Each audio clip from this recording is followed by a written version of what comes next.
for attending our council meeting this evening, April 8th, 2025. It's a beautiful day in Blowing Rock, and so if you would, roll call. Kat Perry. Here. David. Here. Melissa Piggott. Here. Doug Matheson. Here. Pete. Here. Very good. All right. And I guess we need to do the Pledge of Allegiance, and I'm looking for Mandolin, Brooklyn, and Colton. Hey, guys, come on up. It's all right. We do this once a month. Thank you, guys. Come on, Cole. He's off. Okay, face the flag. Right hand over your chest. Ready? Ready? Pledge allegiance to the flag of the United States of America and to the republic for which it stands, one nation, under God, indivisible, with liberty and justice for all. Thank you all. Thanks, guys. Thank you.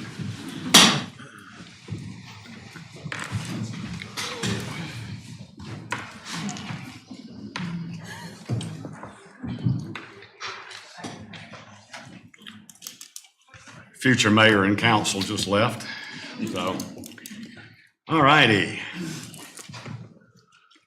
Approval of minutes, council. March 11th, 2025, regular and closed sessions. Do I have a motion? So moved. Do I have a second? Second. Any discussion, changes?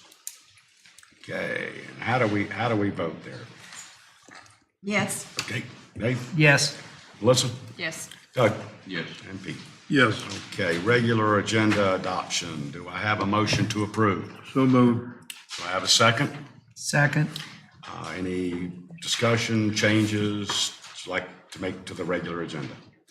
Nope. Okay, and Kat? Yes. David? Yes. Melissa? Yes. Doug? Yes. And Pete? Yes. Okay.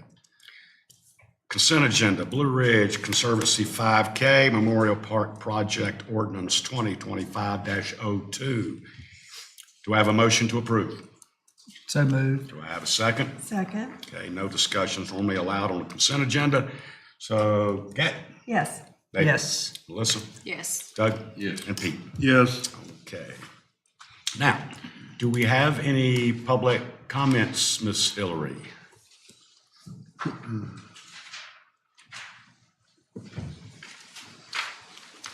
All right, thank you. All right. Jamie Dixie.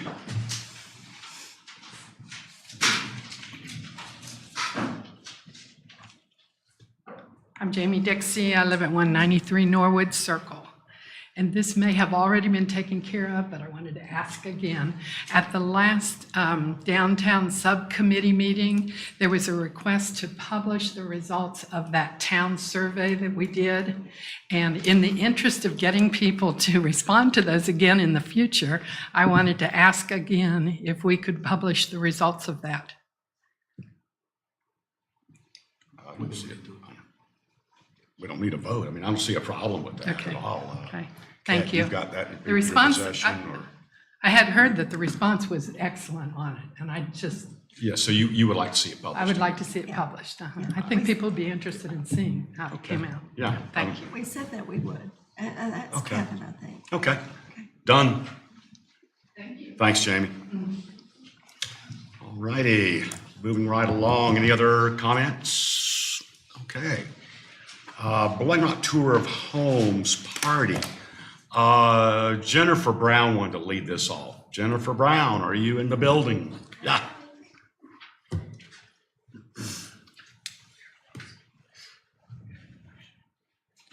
Good evening, Mayor and Council.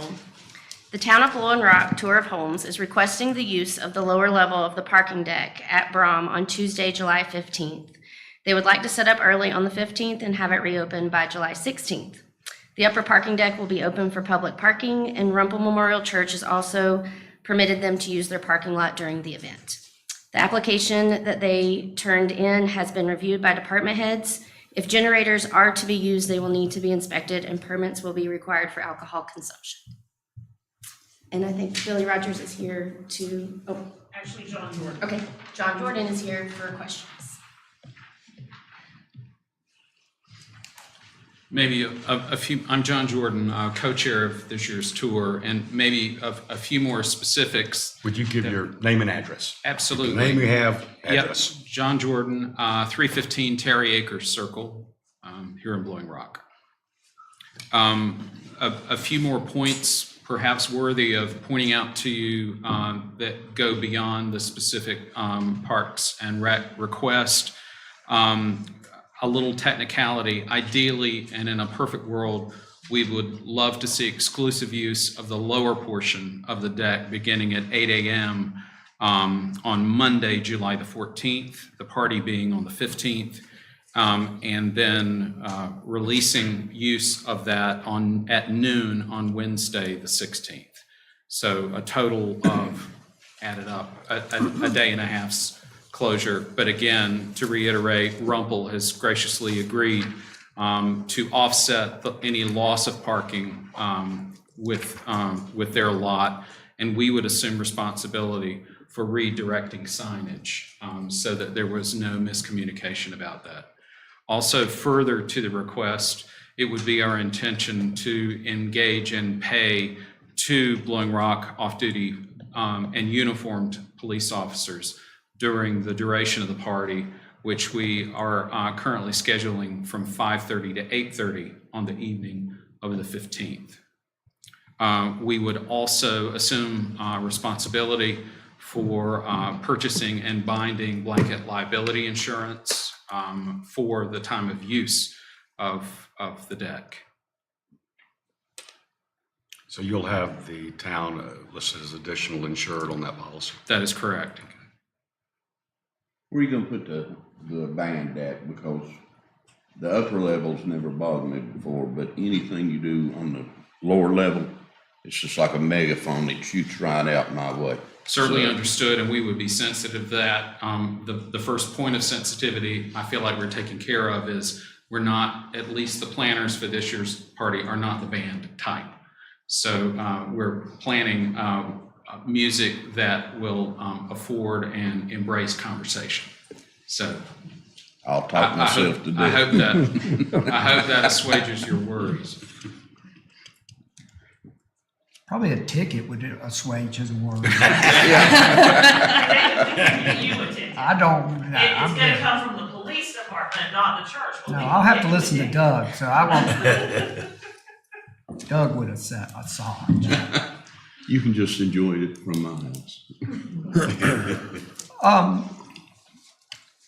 Would you mind elaborating on the need, from the 14th through the 16th? Because that is our high season. And we're sensitive to that.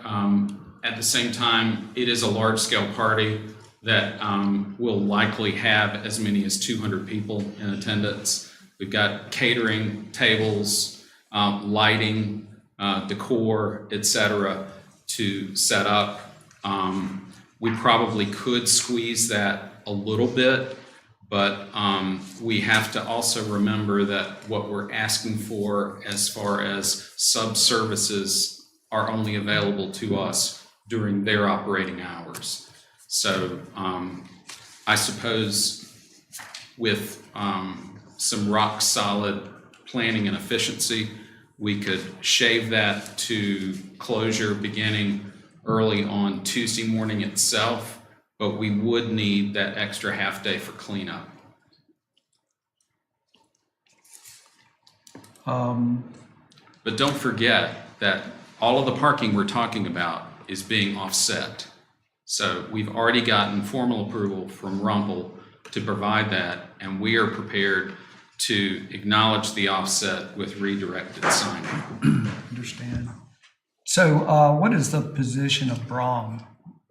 Have you collaborated with them? We have, and Stephen Dragosic has given his blessing to this. He is involved directly with the planning of this.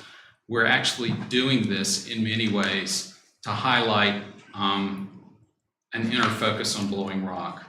We're proceeding with a mantra of asking an open question of who is my neighbor, not only for who we benefit via the grant-making process, that the Tour of Homes generates proceeds for, but also that we look very, very carefully at who our neighbors are that help us achieve this each and every year. And Brom is a natural fit for that, as is Rumpel. And all three institutions, I've yet to mention St. Mary of the Hills, which is the foundational structure for the Tour of Homes. So we'd like very, very much to spotlight that little spot of the town, if you will, and stay within that. We're interested in being as collaborative and cooperative as possible with our neighbors. But yes, to your question, they are 100% on board with us.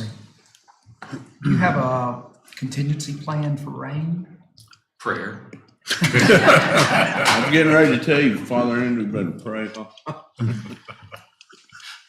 We Rebuttal for that one.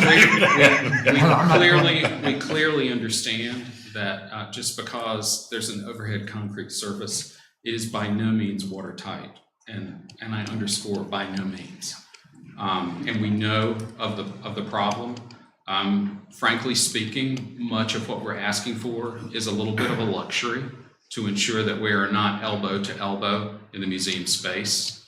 But Brom does have a rather solid policy that food and drink are not allowed in the gallery spaces. That shoves our entire party attendee list upstairs, worst case scenario. But we'll deal with it. Not something we want to see happen, but a lot of what we do in this town is based on faith, and we're holding true to that. I do have a question on the restrooms. It says that you won't be using the public restrooms. Are you going to be using the ones inside Brom? We will utilize the ones inside Brom, and we will also likely set up portable toilets at the far end of that lower space so that we can stay self-servicing and self-contained. So you won't be using the ones in the parking deck? Ideally, we'd like not to. If we find that logistically that is an obstacle, we may return to you for, shall we say, an addendum to the request. But right now, it is not our intention to do that. Okay. In your application, and this, Doug may like this because he's up early in the morning. It says amplified sound will be applied, yes, from 7:45 a.m. till 10 a.m. Highly unlikely. It will be limited to the hours of the party, which is 5:30 to 8:30 on Tuesday. Okay. You probably need to get with Jennifer, Yeah. just to make sure she makes To it. clean that up.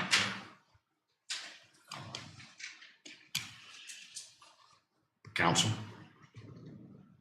If there are no other questions, I would like to make a motion in support of this. I think the Tour of Homes is an excellent event. Raises, I think, $100,000 or so a year, which goes to several organizations, so, Strictly for outreach, none of it goes to the church. right. And so I think, it's a great event for the town to be associated with. So that's my motion. Was Jennifer okay with the changes, the additions, I guess? Okay. Thank you. We have a motion on the table. Do we have a second? Second. Any additional discussion? Okay, Kat? Yes. David? Yes. Melissa? Yes. Doug? Yes. Pete? Yes. You're good to go, Mr. Jordan. Thank you very much. Thank Good you. luck. Thanks for all that you do. May I ask if your affirmative vote comes with an assumed shrinkage of that window that we mentioned, just so we know for the record what we're leaving with tonight? I think the council would just like for you to do your best. As I far thought as, we set up 14th and break down 16th Okay. by lunch. All right? That's what I was assuming. Yeah. Okay. Happy to do that. okay, And we thank you. Yeah. thank you. All righty. CUP 2006-02 Hannah Family Trust. minor amendment / parking. Kevin? All right, thank you, Mayor and Council. This project goes back a little ways. The CUP was from 2006. Dr. John Hanna is requesting a minor amendment to the original CUP from 2006 that was approved for the Hanna Family Trust. When approved, the project required 21 parking spaces, and none of those could be provided on site. So the CUP authorized the Hanna family to pay $180,000 into the town parking fund for the required 18 retail parking spaces, and then set aside 3 satellite spaces for the residential units. Those 3 parking spaces were originally reserved on the former Snips property off Laurel Lane. And then once that property was sold, those spaces were reserved on the Hanna family home property at 1126 Main Street. Dr. Hanna is requesting this opportunity to allow payment into the parking fund for the 3 parking spaces at the current rate of $15,000 per space for a total of $45,000, and eliminate the residential parking requirement included as condition 12 of that original CUP. Others have paid into the parking fund that I could recall, but Gaines Kiker paid $30,000 for 3 spaces on Moore Street, and Rob Dyer paid $10,000 for 1 space at the former Maple Lodge. Included in your packet was the language or the CUP and all the language that was included in that, and then a letter from Chelsea Garrett. And Chelsea is here to represent Dr. Hanna, and Dr. Hanna is also here that can answer questions. And then I'd be glad to answer questions that might come up too. So that's a request before you. Council?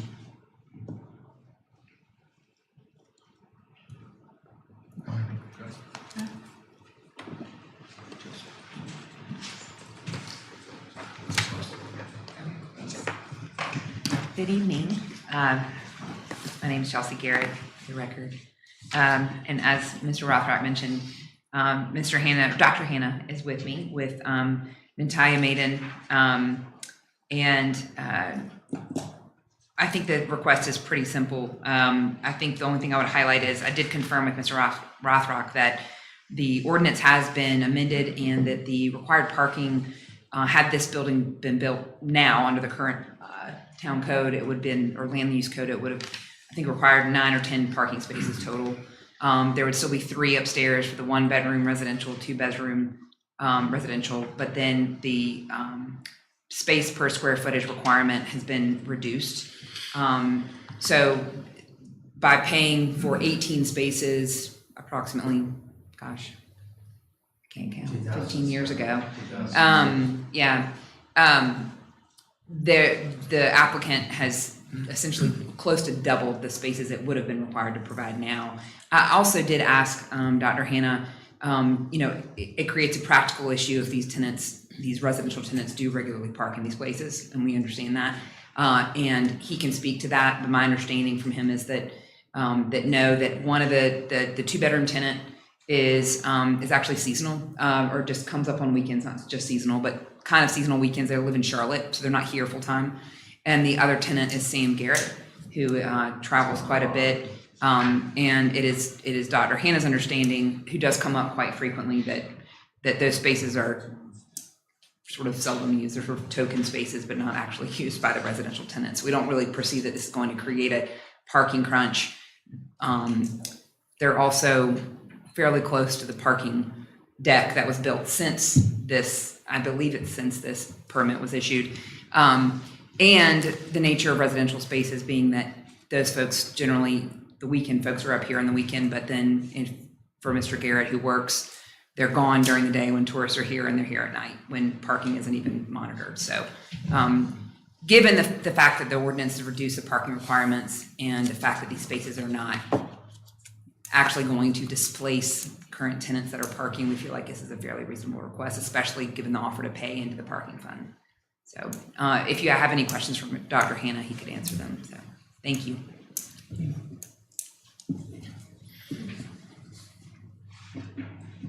Council, you make a motion or to approve his request?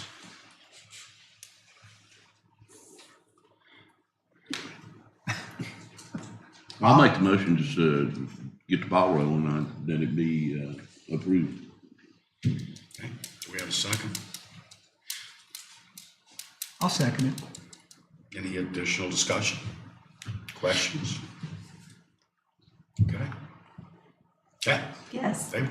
Yes. Melissa? Yes. Doug? Yes. Pete? Yes. Okay, there we go. Thank you.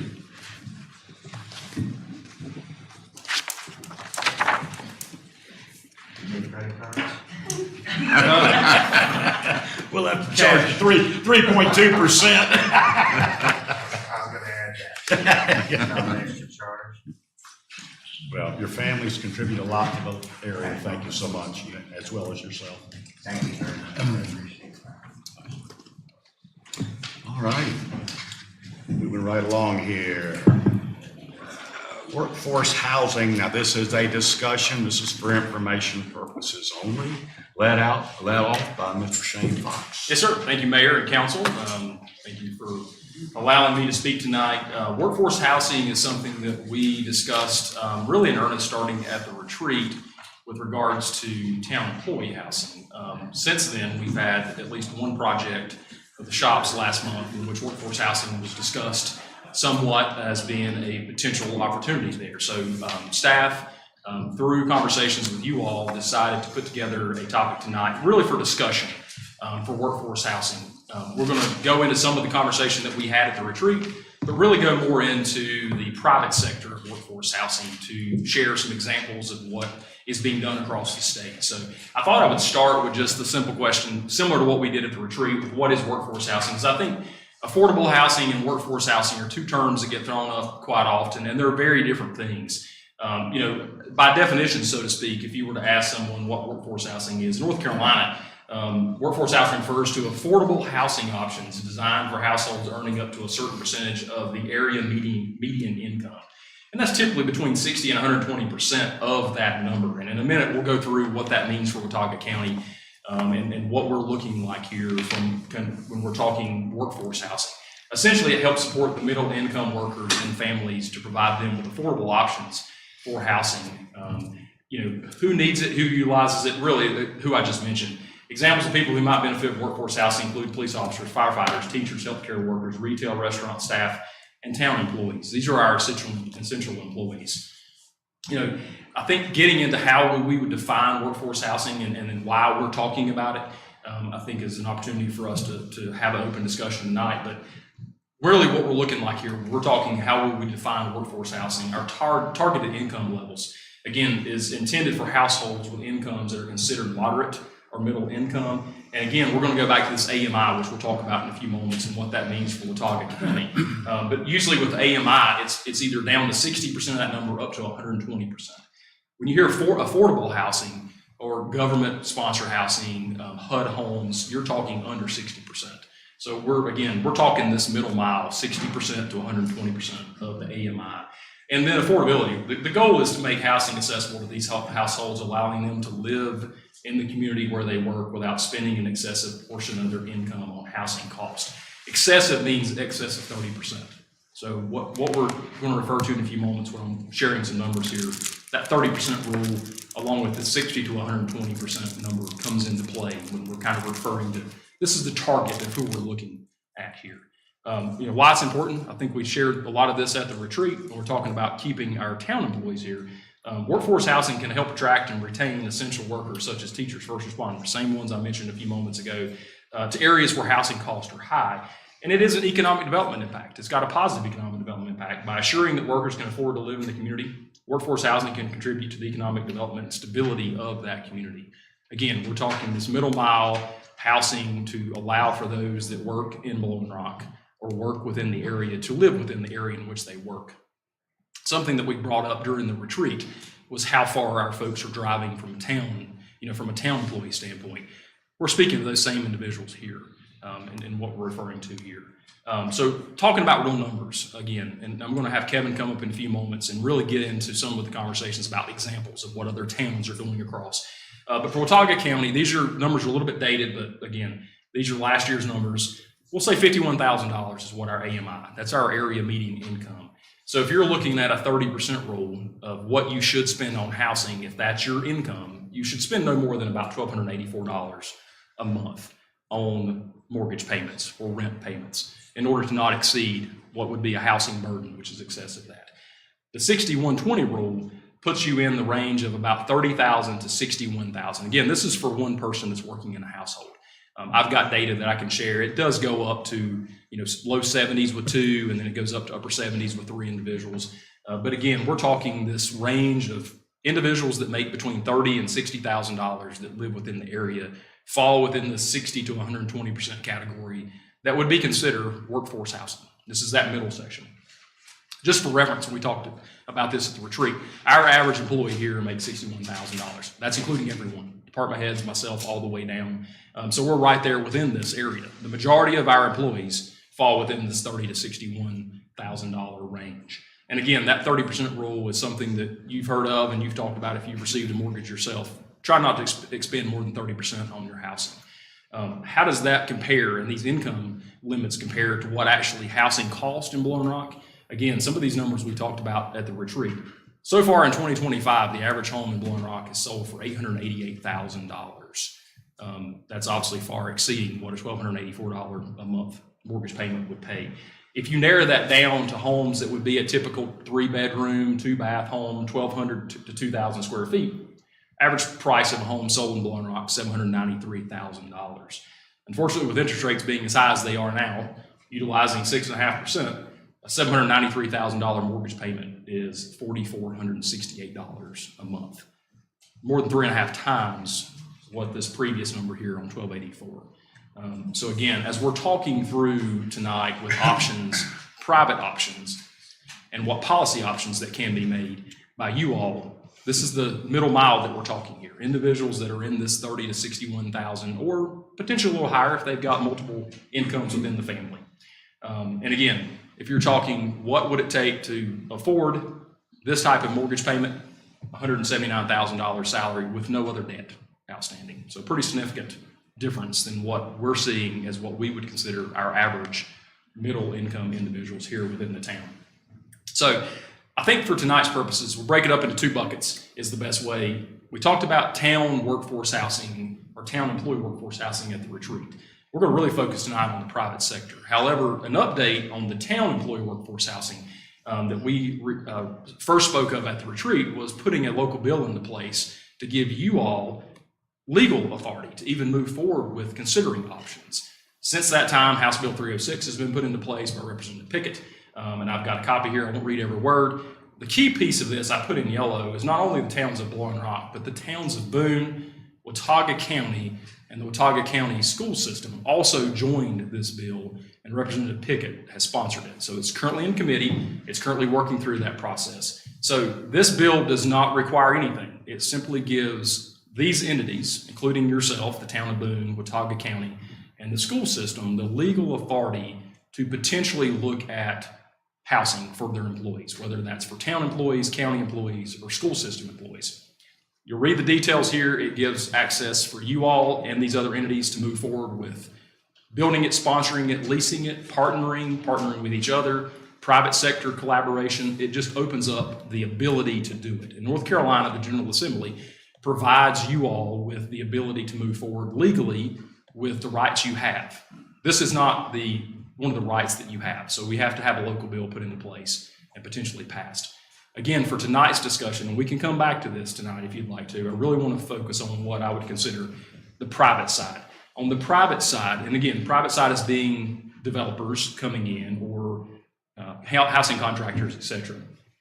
You all really have a multitude of options, but we want to kind of focus on a couple things tonight. Really looking at policy changes, ordinance changes, what options are out there. Part of the packet that you received had Chapel Hill and Davidson and some examples that have been put into place. Manio falls in that category of what would be considered by a lot as inclusionary zoning, and Joey can speak to that as well. Some have deemed inclusionary zoning as illegal. It is a mandatory portion of your housing, or requiring a mandatory portion of housing that's built to be deemed toward workforce housing or affordable housing. And again, Kevin's going to come up in a few moments and talk through some of those examples and what's being done in some of these places. We're also going to talk about something that's a little bit different, which is an overlay district. And again, you can look at Greensboro and Charlotte and so many others that are out there. And overlay districts are exactly what you've utilized them for in the past. It's to change or give options to individuals. In this situation, we're referring to housing, is to use to relax zoning restrictions to encourage. Maybe it's higher density, for instance, to then give a developer the options of currently, for instance, 5 per acre, or maybe going to 7 or 8 or 9 or 10 per acre, if a percentage of that is to be used towards workforce housing.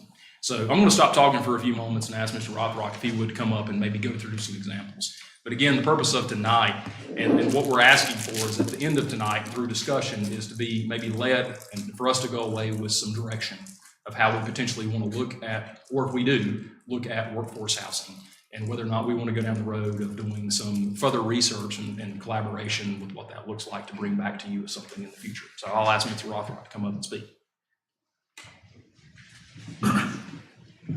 So in the packet I provided you last week, we just really are wanting to start the conversation about workforce housing and options that might be available for the town to study and consider and how we go about that. As Shane mentioned, towns of Chapel Hill and Davidson in their comprehensive plans and their development ordinances, they require workforce housing to be integrated in various residential developments. The town of Manteo has a similar structure. Davidson has been doing it a lot longer than the other two. Other communities across North Carolina use overlay districts to encourage or incentivize the reservation of workforce housing in development projects. Still others add flexibility to their zoning ordinance to allow a wider range of housing choices in those traditionally single-family districts. For example, allowing accessory dwelling units in their R1 or what we call R15 single-family. Some others allow accessory or allow duplexes or triplexes in some of the lower density zoning districts. And for example, that would be R6 or R10 or R10D, some of those, and allow more density in those areas. Other places have removed any residential density restrictions altogether across their entire jurisdiction. Representatives from the General Assembly have recently introduced some other bills that would allow middle housing. What the term middle housing is encompassing those duplexes and triplexes and quadplexes and even up to sixplexes in a lot of different zoning districts that you wouldn't usually see that. So I don't know where that's going to go, but there's been some bills introduced lately. And so we would like some direction from you. And if it's something that we're going to put in our ordinance, we need to have the planning board study it a little bit. Myself, I've just really stepped foot in it just recently. Buncombe County, they have an incentive policy that relates to rental development throughout their county. There's a blog that I can include for you from the School of Government from 2010. So this was being talked about then, and things have changed a lot in the last 15 years. So overlay districts, we have one now that we would allow for short-term rental in certain zoning districts that wouldn't normally require it by right, but you could apply to get an overlay district for short-term rental. And we could do something similar if that's the way that we want to go, where you may say as an incentive to allowing middle housing or workforce housing in general business, that you could increase your density. That's just some different scenarios that might work out here. And so it's more of a, instead of requiring someone to, more of an incentive. Hey, if you'll work with the town, we can offer some increased density, or there's lots of different ways you can look at that. Go ahead, any other questions for me? And I would add even beyond that, so if we're heading down the road of doing some research, you really then get into so many different options of whether or not you're talking of individuals owning properties, deed restrictions, leasing, rental, that type of thing. I mean, I think there's so much that's out there as we get into this. We want to make sure that we're just at least heading down the right path before we start throwing out many more options, because the options almost are limitless with what's going on. whether you're in places like Charlotte or, Greensboro and large places, or whether you're even in small towns. There is, we could sit here tonight and talk about 50 different ways of doing this, and we just want to hear from you all and try to gather some direction of how we can move forward with this or not, and what that may look like. Yeah, because it looked like the ones that I've read on is they built it around their needs. It wasn't what their needs were and how it fit them the best. Okay. Kevin, could you define middle housing for me, or Shay? Middle housing and the AMI is the similar terminology. So we're talking 60 to 120%. Okay, that's the Yes. middle housing. That's your middle. So when middle housing and we're talking workforce housing, again, a lot of terminology is used. And again, we're not the experts in this. We can try to become more experts in this, but there's a lot of terminology that's interchanged, whether it's people say affordable housing and some say workforce housing. Now, that is a very clear defined difference. If you're looking at a technical definition, affordable housing typically is your HUD-sponsored, government-sponsored housing that falls below the 60% of that median income. You're talking middle housing, middle income, moderate income, whatever word you want to use here. Workforce housing is what we're calling it. 60 to 120% is the typical definition of that. That's flexible as well. So what we're referring to here is not grant-based or HUD-based housing, which does open up flexibility. Your developers have to be a partner with this, or there has to be incentives there more than likely for them to partner. That number can change as well. They may want to target a different higher, maybe 150%. We're just giving you some examples of what's out there tonight for discussion. Now, you had stated that Chapel Hill and Davidson had been deemed illegal. I'd like to turn it over to our attorney, maybe maybe illegal is not the right term, but maybe by some it is. I'd like Joey to weigh in if he would. Sure.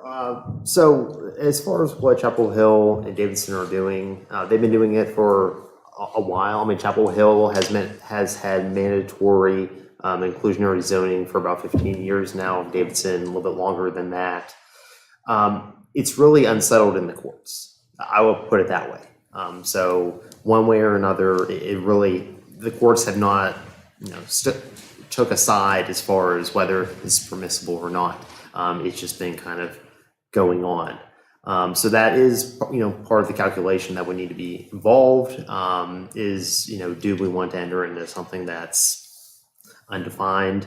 But by far, most of the other cities and towns across the state have used this voluntary or overlay district model. It does allow flexibility. It also allows, it obviously allows input from the applicant, because someone in an overlay district would eventually have to apply for a permit, and then whatever conditions are attached to that permit will be defined by the town. But the overlay district has been around a little bit more longer. It's used by a lot more people, and once again, the courts really have not took a side on this one as well. They've just been kind of out of it. I do know that when I was at the municipal attorney conference the other week, there was a lot of discussion really from all the town attorneys, a need for some sort of housing program of some sort. There's a need in every single town. But if you guys have any specific questions about either of these models or something specific as whether, it might be permissible under statute, let me know. So I've got a question. Sure.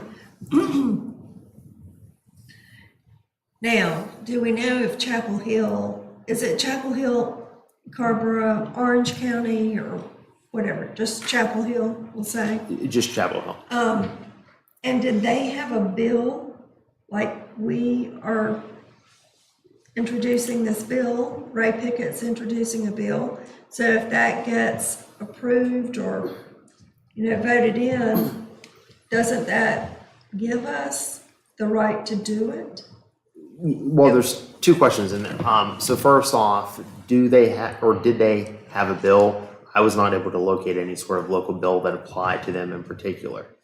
Now, if this is passed, which it does have a long way to go, it was only introduced like a month and a couple of days ago, so it does have a long way to go. I checked earlier this morning; it's still pending committee assignment and review. But yeah, if that was eventually passed and did become a law, then yes, that would grant the power to us to do that. Chapel Hill, beyond, like if you just look at the ordinance, just kind of going back in reviewing the material that they have, there was a lot of lead up to that. So it wasn't overnight they decided to do a mandatory inclusionary zoning. This took decades to accomplish. This is something that they set their sights on around 2000, little after 2000. It was a goal that was established by the town. They conducted several studies on the effects of these ordinance or these restrictions and how that would try to, have them achieve their goals. And then they codified it in their town code as well. It was in that conditional area until about 2011 or so, then they codified it to make it mandatory. But this was definitely something that was in the making for a very long period of time. I guess where I'm going with my questions is just because Chapel Hills is illegal doesn't mean that anything we do would be illegal. So they it's not are really a comparison, right? I think, wait a minute, so back to, let me pull this back up. So I think there's two separate buckets here. So the local bill just allows for us, or the school system, or the town of Boone, or Watauga County, to build housing for employees and for school teachers. The potential Chapel Hill conversation is on the private side. So two separate buckets within that. So this bill, if we read through it, is giving us access if we would like to, whether it's with partnership, and number two here is whether we convey property owned by the local government to a partnership, joint venture, land trust, similar entity, gives us, number one, a partnership or joint venture or ability to work with others to build housing for town of Blowing Rock employees. The other side is what Chapel Hill and inclusionary zoning is telling to developers, that if you come in to build 10 units or 100 units or whatever the case may be, you have to build X percentage towards workforce housing. That's the part that could be outside of the law. Correct. There has been a court case in recent years, and Joey can speak to that, towards Chapel Hill, that is why and maybe the terminology I should revert back and say not illegal, but has been challenged in the court system. Correct. It has been challenged. Well, at least one time that it made it to the Court of Appeals, but essentially it ended up with a settlement with the developer. So there wasn't a final resolution by the courts on the matter. So it very much still is up in the air. And what Chapel Hill is doing isn't illegal. It's just kind of uncertain is the best word that I would say. And they have been doing it for several decades. There has been a lot of development. There has been a lot of success stories that have resulted from that. It's just, who knows what the court's going to do a year, 10 years from now, whatnot. Because they continue to do Yeah, they are continuing. They are continuing to do it. Same with Davidson. So those are still going on as normal. But really, those are the only two that really, well, and Manteo too, that fit in that bucket. Everyone else is more or less using the overlay district model. My take on this, council, is I think that we all remember, well, a lot of us remember when the businesses in town had employee housing. the Green Park, the Country Club, the Mayview Manor, Farmhouse Restaurant. They had employee housing. And if this is something the council so chooses to move forward with, I think you also ought to look at incentives for current businesses like a Chatola, a Meadowbrook. What if they offer some housing in-house for their employees? Just a thought. You know, I mean, this is wide open. It's different when you're a business and you're doing it for your employees. And then the funding. If you do an overlay, then it's funded by the developer. I don't know. Can we go back one slide? Pete? I'm sorry, there was the overlay district, and then there was the smaller town, Manio. Yes. Okay.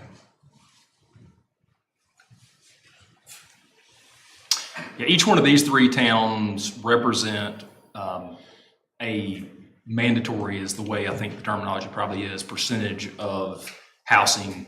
There's a trigger point, depends on the number of units that are built, triggers essentially a percentage of each one of them, the homes beyond that point, to be classified towards workforce housing.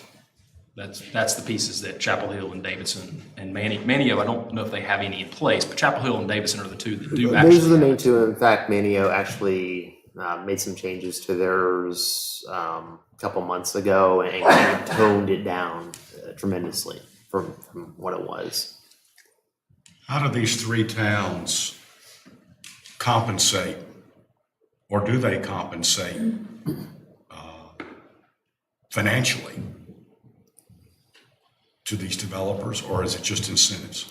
It is just incentives. So it's kind of going down to what they were saying before. It would be concessions as far as whether that's a different setback or a different buffer or whatever it may be, something to incentivize developers to go with the inclusionary zoning option. So for me, it's like, I feel like there's two more buckets within this bucket. Yes, there is. So and by that I mean there's where you have a larger development, you have 50, 100 units, and you say 10% has to be workforce housing. For Blowing Rock, I think there's a couple of opportunities there that could potentially come in the next decade or two. But I think in the immediate future, a lot of this could be a duplex, a fourplex.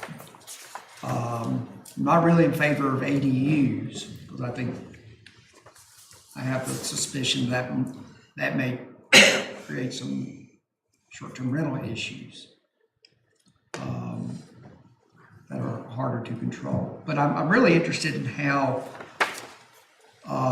an overlay district would apply to Blowing Rock, even though we only have larger municipalities listed up here. And that, where I could see us doing that, if you're looking for guidance, my thought is looking at overlay districts for general business, central business, maybe R10 and R6 and only in duplex and multifamily. So what is it, R10S? No, R10D? We have a R10E. very small R10D, it's not much. Yeah. Couple of properties. We have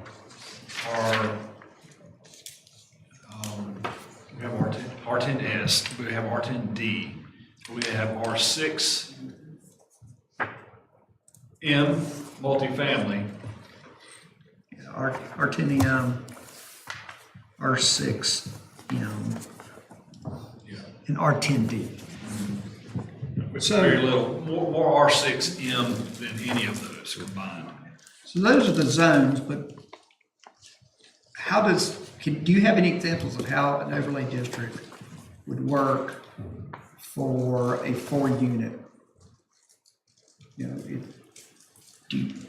it's like a minimum, 1 in 4, you know, if I said 10% for these, how does that work for a 4-unit?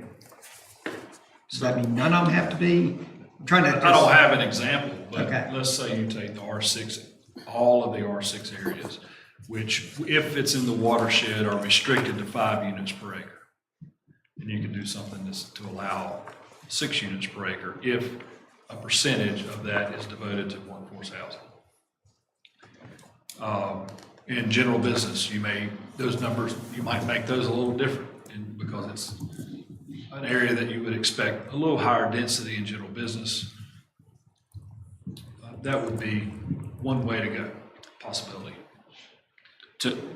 Even to further, as we've dug into this, talking about multifamily housing, so whether or not you're talking about quadplexes or, you know, duplexes and above, then it breaks down into different percentages. So if you were to read Greensboro or Charlotte, and there are smaller places as well, I just threw some of these out there. As we've done research, you get into even more complexity. So if you're going to build multifamily in this zoning, it changes the allowance as well, and it changes the percentage. And so we've not found two that are the same. It really depends. And each area of some of these places dictate what that looks like. So for instance, down the street here, if you're going to build anything that's multifamily and above, up to a certain unit number, then you've got a percentage that can be or should be utilized towards workforce housing. And again, it depends on if they own them or lease them or rent them as a part of that as well. So there's a lot of different variations here. So the overlay district is an inclusionary. By that I mean, there's a formula Correct. that we could relax if you're willing to provide workforce housing. That's 100%. If you don't want to provide workforce housing, Right. You're No not. incentive, no reward on the backside. is there an example where inclusionary kicks in after a number of units, 25 units, for instance? Not outside of Chapel Hill or Davidson. Because it seems like the inclusionary, and I'm thinking not from the developer's perspective, but from the town's perspective, inclusionary has some advantages for higher numbers of units, 25 or greater, 50 or greater, whatever that is. But overlay seems to work better when there's less units. Maybe it's 10 units for inclusionary, I don't know. We don't know either yet on that part, on assigning numbers. But in all three, in overlay districts, you could have 3 different ways to go. You could do totally voluntary. I want to help and I want to receive an incentive on the other side. You could do conditional, that whatever, if you're doing conditional zoning on this particular, it may be unique from other properties. And then you could do mandatory, that if you are in this overlay district, it's required. I don't know if that's the way we want to go, but maybe it is. And there's another distinction that needs to be put out there too, is that Chapel Hills and Davidson, for the most part, it doesn't apply to rental developments. It's just for sale developments. And I mean, there's some statutes there to where it's kind of hindered Chapel Hill and Davidson's ability to go after the rental developments. But what they do allow is that in lieu of hitting whatever benchmark is established, the developer can offer up those rental units voluntarily, and that would count towards whatever, quota or whatever they need to hit. So that is a possibility, but either one really shouldn't be relied upon for confining rental developments. So we could take central and general business and make it inclusionary. And then these are 6 and 10s. It's overlays. Am I thinking correctly? I wouldn't do any inclusionary that are aligned with Chapel Hill and Davidson. I would stay away from that and look more incentive as an overlay. If you choose to go this route, you want to increase your density, this is your incentive on the other side. But with that strategy, there's a chance we get no workforce housing. If it's optional. Who monitors this? We don't have a housing department. So who monitors the workforce? I mean. What do you mean monitor? Well, you have a 10-room complex, you're supposed to have, say, 3 units that are for workforce. How are we going to determine they're actually, if we offer incentives, how are we supposed to quantify and qualify that there are actually workforce people in there? I don't know. I mean, because we don't have a housing department. I think in their situations, they do. I mean, they do have code enforcement that is housing enforcement as well. So, we have not gotten down that far, obviously, of determining how we would monitor this. Or in their situations, Chapel Hill has a very large housing authority. Davidson has a housing authority, both established many decades ago, and both are utilized not only for affordable housing, the under 60%, but also for workforce housing, et cetera. Yeah, and there's a couple mechanisms in place as well. I mean, there's restrictive covenants on all the property that is conveyed. So it's not that, the first person, whoever it may be, who qualifies, gets the property, but then resells it to someone who doesn't. Usually in that point, the seller would be forbidden to make that transaction. And in some cases, it would actually revert back to the town, or at least the town would have an option to purchase that property back. So there are those mechanisms in place, but yes, you are correct. Those towns do have housing authorities. They do audits, usually every year or so, on just a fraction to see if certain people are qualified or not. And then if for whatever reason that triggers, a certain amount that goes against their town code, then it goes for a more full-scale analysis of are we in compliance across the board with who is currently in these units. So I think, again, keep answering questions. I think this is great because we can start maybe shaping some examples to bring back of some things as well. I'd like to suggest that we direct Kevin and the planning board to really look at all this stuff we've talked about and come back with some concrete suggestions about if we were to move forward with something like this, how are we going to do it? Addressing, all the things that have been asked, that David's asked, Kat and Charlie. What did Kevin recommend? Overlay, is that correct? I mean, I'm not recommending. Well, your suggestion. I want him down. I'm not even doing that. I want him to answer why. Anything's I could take. clean there. You said you wouldn't do that. I think I would answer the question with Joey. We just are, I guess, mindful of the court system that's out there and the current temperature at the state level of requiring or dictating something, I guess, is our concern. We aren't saying that, we're not recommending. We just want to make sure that we are sharing what we are reading and hearing that's out there. Maybe And more with so what's than going on at the General Assembly, we may not be able to do what we think we can do. It may be all laid out there for us. I don't know how that's going to go. We'll see. Y'all think y'all have direction or just more confused? But perhaps both. My question would be, again, I want to make sure I restate.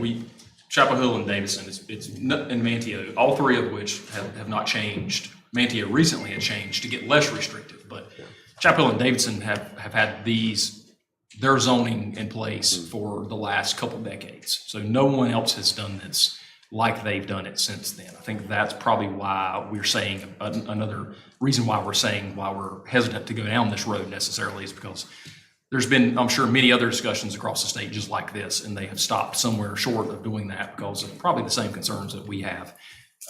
The overlay district, again, to Mr. Harwood's point, doesn't guarantee anything. discussion of incentives and how far do you take those incentives would be what we would need to discuss as well. How far do we go? And that would be discussions that we would need to have moving forward with an incentive program to entice this to be done.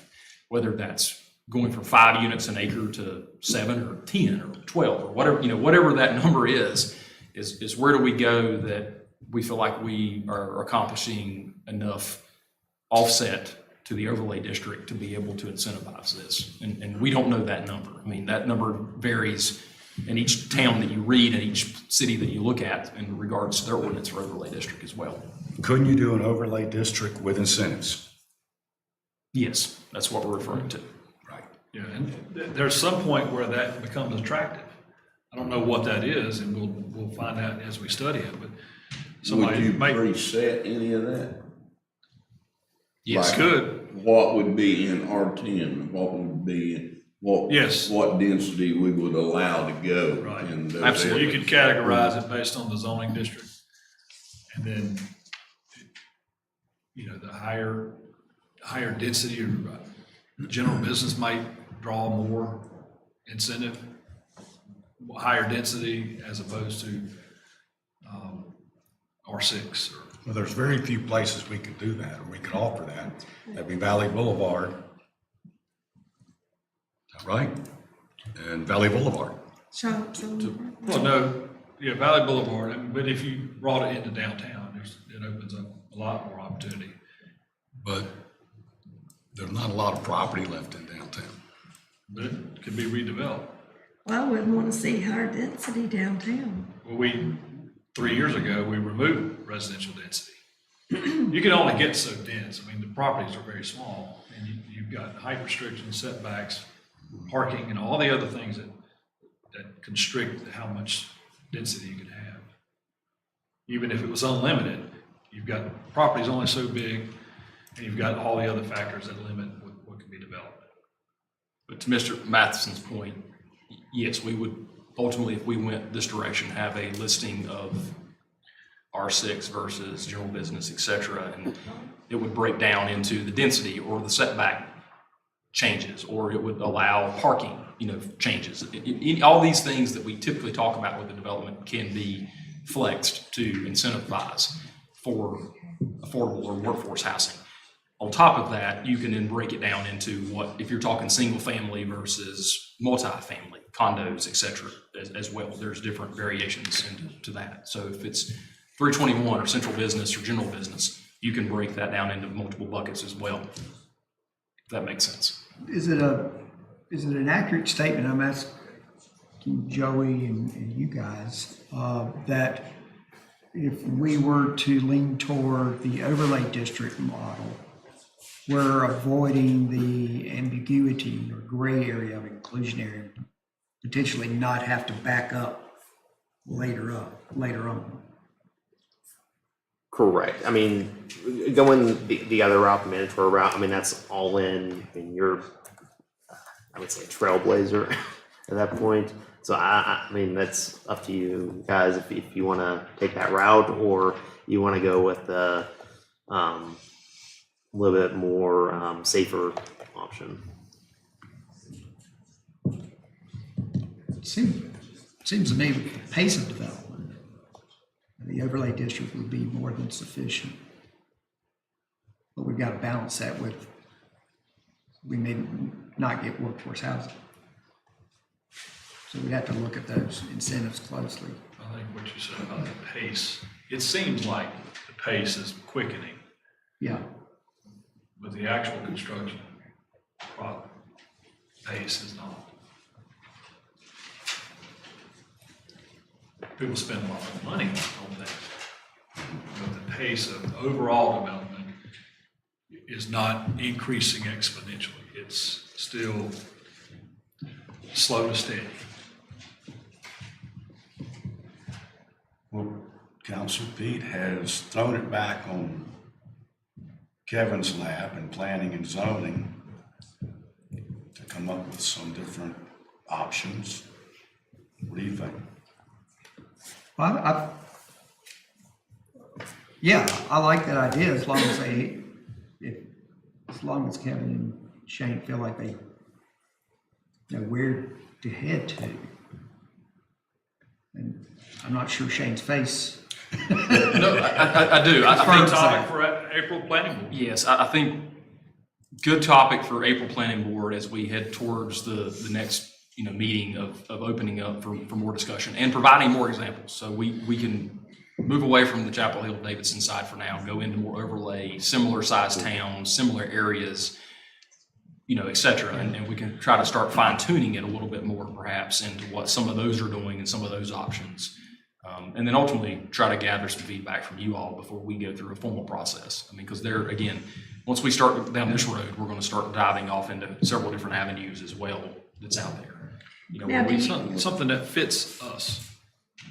Right. Yeah. But there's a lot of places we can learn from and gather something that will still fit us right. And it'll take some time to work through that. Because there's areas that we may not want as much density, and then there's areas where we say, hey, you want to add one, you got to do one. Be 50-50. Correct. Yeah.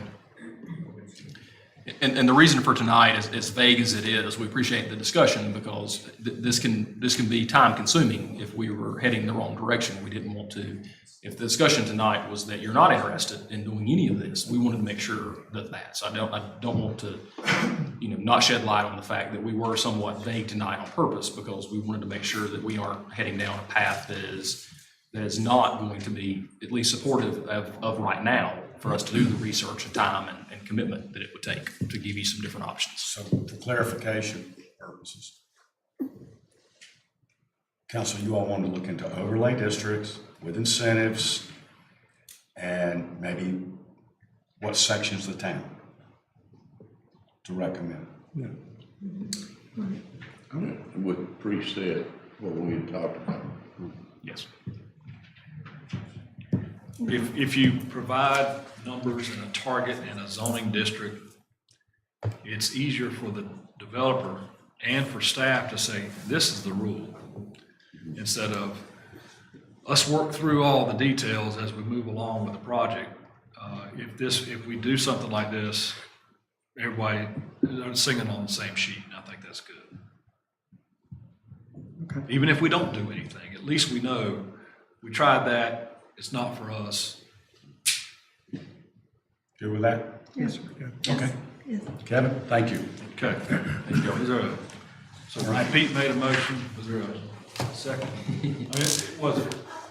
It was not an official motion. Okay. Yeah. That's good enough. All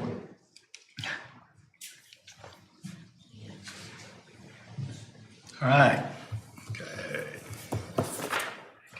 Well, reports and comments. All I've got this evening is keep in mind that the town council meeting is not May 6th as it's stated on the calendar. It's May 13th. So if you show up May 6th for town council, you'll be here really early. So it is May 13th if you were to make note of that. Don't have anything else. I don't have anything. David? Melissa? Doug? Pete? Nope. Joey? Wow. Shane, it's all left up to We yield our time to you. Won't take forever. 3 minutes. Yeah, so I can do it in 3 minutes. An update on some things that you've seen, heard before, but just give an update. Main Street, we are still awaiting DOT to give us a date for the paving. So we're in discussions with them. We know that May need is somewhat delayed because of the hurricane. However, we have again been reassured it will happen this year. So we're waiting on that date, and we will have a 30-day at least heads up to everyone. Again, that's night work. That is at 7 p.m. to 7 a.m. on Main Street resurfacing. The 221 work, water line, sewer line work has been fully completed with patchwork that has been put back into place. Green Street water is soon to be completed within the next week, along with the patchwork as well.